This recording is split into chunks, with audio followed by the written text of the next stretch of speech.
शैलेश मटियानी की कहानी है पोस्टमैन। जो पोस्टमैन घर घर जाके जो पत्र बांट के आ जाता था। ये बहुत पुरानी बात की है। जो पुराने ज़माने में जैसे ना उस समय आने जाने के लिए कोई सुविधा नहीं रहती थी, आजकल जैसे इतनी टेक्नोलॉजी भी नहीं पड़ी थी, उस समय की कहानी है। जो पोस्टमैन है ना घर जाके डाक पत्र दे के आता था। सोसती श्री सर्वोपमा श्रीमन ठाकुर जसवंत सिंह उस गांव की जो नाम था जसवंत सिंह नेगी है। गांव के प्रधान था। जो गांव का नाम है कमस्यारी गांव है। कमस्यारी गांव में जसवंत सिंह नेगी पटवांगण वाला मकान उसका था। खुमानी के बोर्ड के पास पता ऊपर लिखा था। उसके पोस्ट के ऊपर जो था पोस्ट बेनीनाथ पास पत्र जो ठाकुर नहीं जसवंत सिंह नेगी को जल्द से जल्द है ना मिले। जो भेजने वाला उनका बेटा रतन सिंह नेगी था।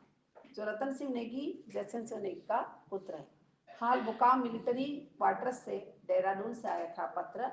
पोस्ट जिला वही था और क्वार्टर्स जो 56 एपीओ बटालियन नंबर KB 2339 ऐसे वहां पर पता लिखा था। जो भेजने वाले पते में से कोई शब्द कटे हुए थे। जो पाने वाला का पता इस तरह लिखा गया था कि केवल टिकट ही पते की लिखावट से बचे थे। पोस्टमैन ने हंस कर ना पूरा पता प्रधान को पढ़ के बता दिया। जसवंत सिंह नेगी ने कहा कि आंखें उगाड़ देने का यही फायदा है। जिद करके बेटे को यानी रतन सिंह को उसकी माँ ने जो प्राइमरी तक तो पढ़ाई है ना करवाना चाहिए से बोल के उसे ना पीछे पढ़ के पढ़ा दी थी। नहीं तो आज रतन सिंह को जो पढ़ने नहीं आता था, अगर घर में रतन सिंह रहता तो रतन सिंह नेगी रहता तो वो पढ़ के बता देता था। जो उसकी माँ हमेशा कहती थी अंगूठा लगाने के जब काम चल जाता है तो कौन है ना वक़्त और पैसा गवाए। इस तरह जमाने में उन्होंने बच्चे को प्राइमरी तक पढ़ाई करवाई थी। मनी ऑर्डर आया तभी अंगूठा लगाओ, या कोई पत्र आया कोई रजिस्टर का जो डाक आया तभी अंगूठा लगाओ। उसके बदले में अगर पढ़ा लिखा है तो हस्ताक्षर कर सकता है सोच के जो रतन सिंह नेगी की माँ ने उसे पढ़वाया था। ये बात है ना जसवंत सिंह नेगी ने पोस्टमैन के सामने यानी दयाराम के सामने, पोस्टमैन का नाम है दयाराम, के सामने बता देता है। चिट्ठी हाथ में लेते प्रधान ने आवाज दी, अरे बहू पोस्टमैन साहब आया है तो दरी डाल दो इससे बैठने के लिए। तो चाय तमाकू वगैरह तैयार कर लो, पोस्टमैन के लिए से बता दिया। तो फिर दयाराम की ओर मुड़कर बोले, त्याड़ी पोस्टमैन तो शहर चले गए था क्या? मतलब पहले वाला जो एक था त्याड़ी नाम का वो शहर चले गए, तुम अभी नहीं ठहरे क्या? ऐसे पूछ लिया। दयाराम ने सिर हिला के बता दिया हाँ ऐसे।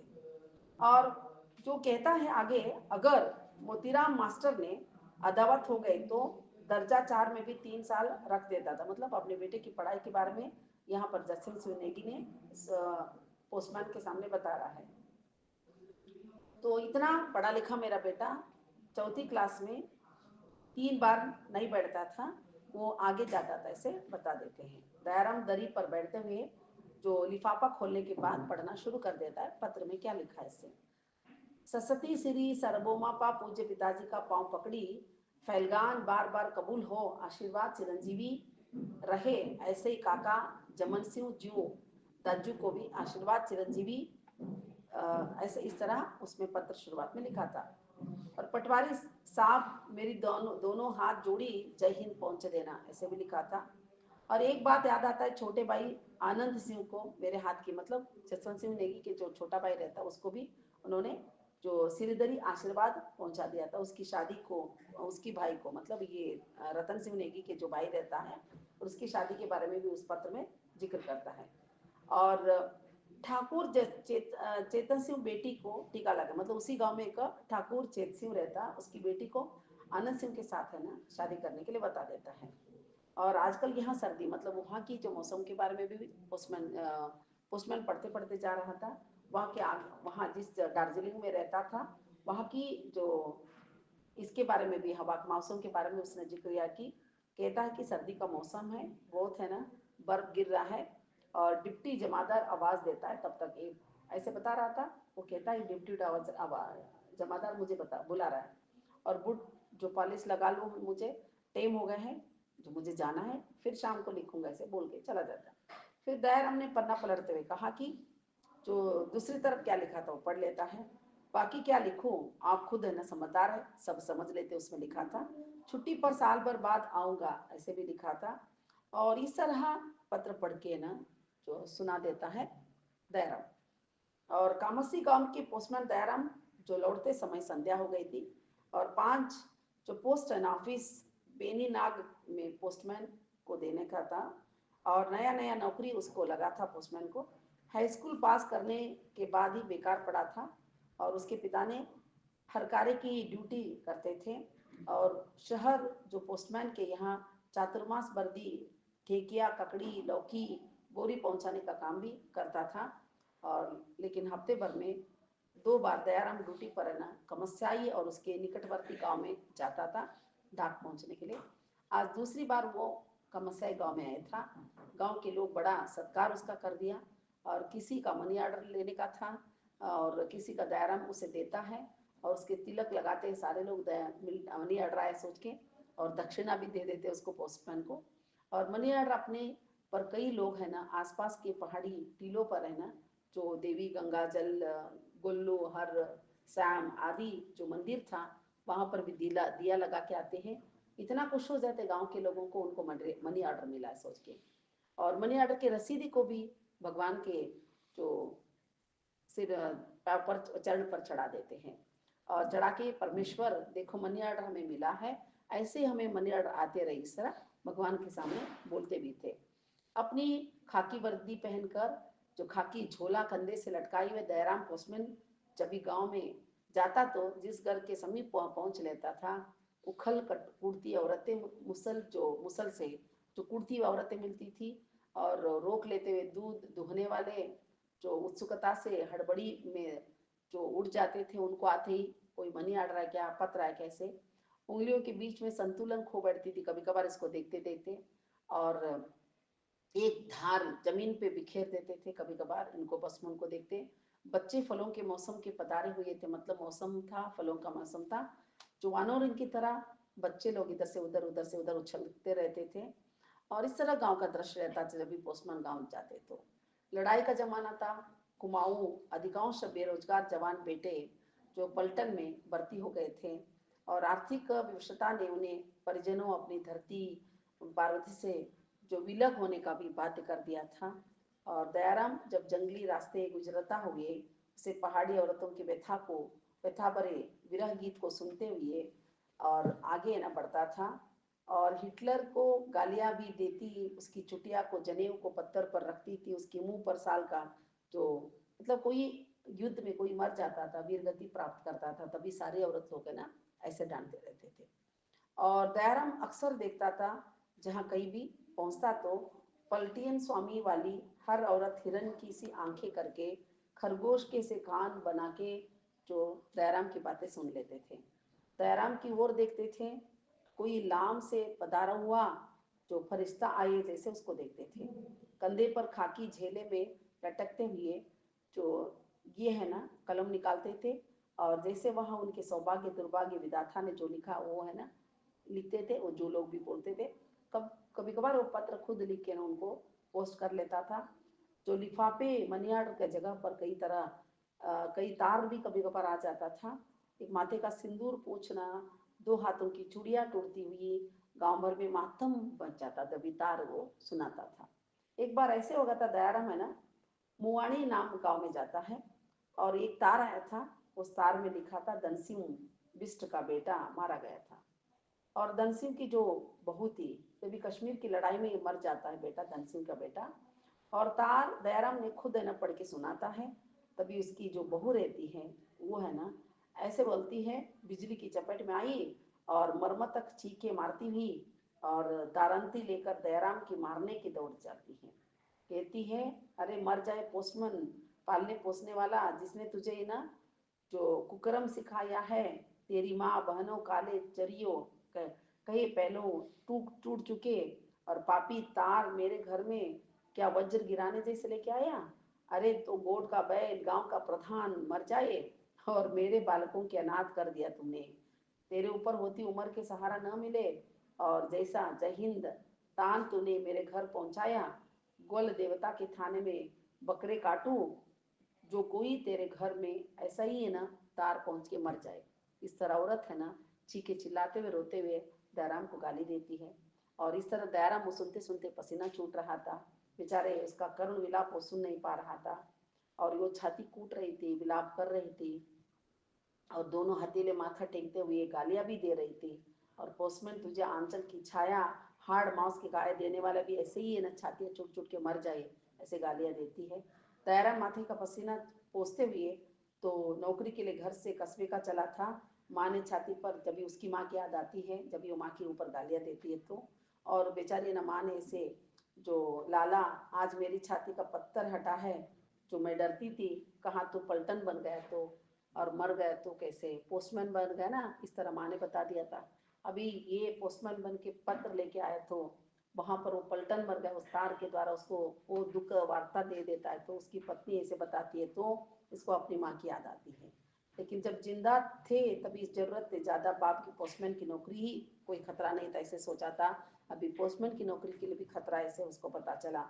दयाराम की आंखों में आंसू आ जाते सारी याद करके, कितना ममत्व भरता ईश्वर ने माँ को। मैं मन में जैसे ना जंगल में वनस्पति देखा ऐसे ना माँ को ममता रहती है, ऐसे सोच के याद आता है। और पूरा है ना जो दयाराम को बहुत है ना दुखी हो जाता है। दयाराम कहना चाहता था मुझे क्यों गालियां देती है, मैंने क्या किया, मैंने तो सिर्फ है ना पत्र पढ़ के सुनाए तुम्हें, और तुम्हारे स्वामी को गोली मारे तो मैं थोड़ी गोली मारा हूँ, और पर मैं कुछ भी नहीं पाया था। लेकिन धन सिंह की घरवाली तो सुनने के लिए तैयार नहीं थी। वो करुणा विलाप से ना आने वाले उसकी वाणी भी मूक हो गया था, जो बोलने जैसे था लेकिन बोल नहीं पाता है। आज फिर घर आता है, सोमवार का दिन था और कमस्याई गांव में फिर उसको जाने का था पत्र देने के लिए। जैसे पहले जसवंत सिंह सैनी नेगी घर गया था उसी तरह। लेकिन ये मुड़वाली वाली गांव की कहानी जो सुन के उसकी पत्नी ने इतना गालियां देती है तो उसका मन है ना बहुत है ना डरा हुआ रहता है। फिर वो है ना ऐसे बैठा था, दयाराम का कलेजा कांप रहा था, जो कैसे मैं जाऊं, अगर कुछ तार में विचलित होने वाली बातें थी तो वो क्या कहेगी, मुड़वाली जो वाले गांव की बहू ने कैसे गालियां दिया था, अगर ये भी है ना ऐसे गालियां दिया तो। इसलिए जो उसका क्या करे, अभी क्या करने का ऐसे सोच रहा था। एक पोस्ट मास्टर था, वो नए नए आया था, जो पांडे जी थे उसका नाम, उन्होंने पूछ लिया दयाराम की स्थिति देके, क्या हुआ बेटा, क्या बात है इसे। और दयाराम जो ख्याली राम पांडे बड़ी उम्र के हो लेते, इसके बड़े उम्र वाले थे, उसको बेटा समझ लेता था, दयाराम को अपना बेटा समझ लेता था। और ये कहता है कुछ नहीं, आज मुझे मेरी तबीयत ठीक नहीं है, जो बुखार जैसे आ रहा है, मैं कैसे ना कामसाई गाँव जाऊँ ऐसे बताता है। तभी ये पांडे जी बोलते हैं तो जाना नहीं होता तो छोड़ दो, तो मैं जाके आऊँगा कमसारी गांव में। और उधर ही नज़दीक में उसकी जो पत्नी अपने मायके गई रहती है, जो आते आते मैं क्या करूँगा, मेरी पत्नी को जो साथ में लेके आऊँगा, तू चिंता मत कर, तू पोस्ट ऑफिस में बैठ जा, ऐसे बता देता है। कमसाई बजानी का इलाका ठहर कर दोपहर तक है ना मैं वापस आऊँगा, ऐसे बता देता है। तो पांडे बोलने के बाद है ना तसल्ली हो जाती दयाराम को, जो वो कहता है कि ठीक है बाबा, ऐसे कहता है।